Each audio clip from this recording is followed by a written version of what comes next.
Hey guys, today I'm going to be reviewing what I think is a really special book, and that would be the YA science fiction novel Adaption by Malinda Lo. This is the first in a series about government conspiracies and Area 51 with a bisexual protagonist. Adaption starts off with our main character, Reese, waiting to board a plane in Arizona with her debate partner, David, and their debate coach after losing nationals, which Reese thinks she's responsible for because her super crush on David totally threw her off. She's staring off into the distance, angsting about it, when she sees some birds fall out of the sky and land on the runway, dead. Minutes later, she hears a news report that a plane collided with a flock of geese, causing the plane to crash, killing everyone inside. The news reporter then gets word that another plane has crashed, seemingly due to another bird strike.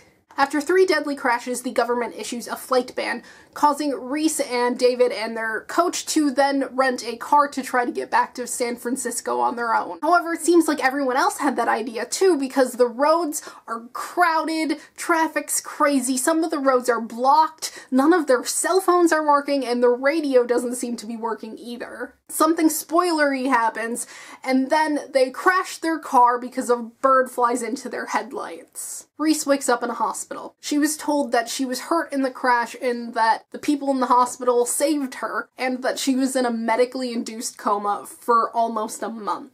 She finds out that there was almost a dozen plane crashes on the day that they crashed their car, and that a conspiracy website caused the nation to go into a panic, installing riots. Her and David are asked to sign a form stating that they will never talk about the treatment that they got in this strange hospital in the desert. So it's all pretty mysterious, and it gets even more so when Reese starts to develop some powers, and she meets an impossibly gorgeous girl. Things that I love about this book are the following. The main character explores her sexuality while also tackling the fact that the word bisexual has a lot of negative connotations in our society. She talks about how sometimes straight guys are kind of gross to bisexual girls and how society kind of sees them as slutty. I think it's good to acknowledge those things without contributing to it. Another cool thing about this book is the diverse cast of characters. Reese's best friend is a gay Jewish African American, for starters. Another thing that I really liked about this book that I also really didn't like about this book would be the fact that it is the typical YA, kind of mediocre, fast-paced dystopian. What I'm saying here is that it's really refreshing to read a book about a queer main character that isn't written just for the queer audience. I read a lot of queer literature that either just focuses on the sexuality or is really, really literary. And so this wasn't any of those. Anyone who likes YA dystopian or paranormal books would like this book. It was just a typical dystopian paranormal YA book that just happened to have some queer characters. Do I personally like the typical YA dystopian paranormal genre? Not really.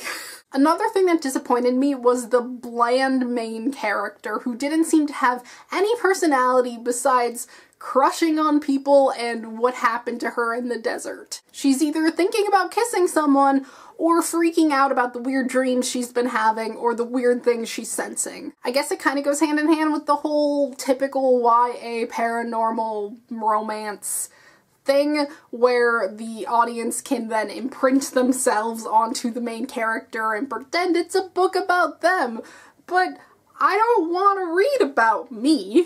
I want to get caught up in someone else's crazy life. All in all, I really love Malinda Lo and her writing and the fact that this is a sci-fi series. I just wish it stood out more among the plethora of YA novels like this, other than just having a diverse cast of characters. However, I still gave it 4 out of 5 stars because I really liked the writing and the sexuality stuff was really awesome, and it has potential. I will be buying the next book in the series, which is crazy for me because I never buy books at full price, as soon as my TBR shelves become less plural. Thanks for watching. Let me know if you've read this book or if you're thinking about reading this book or anything related to this video at all. And I will see you guys next time. Bye!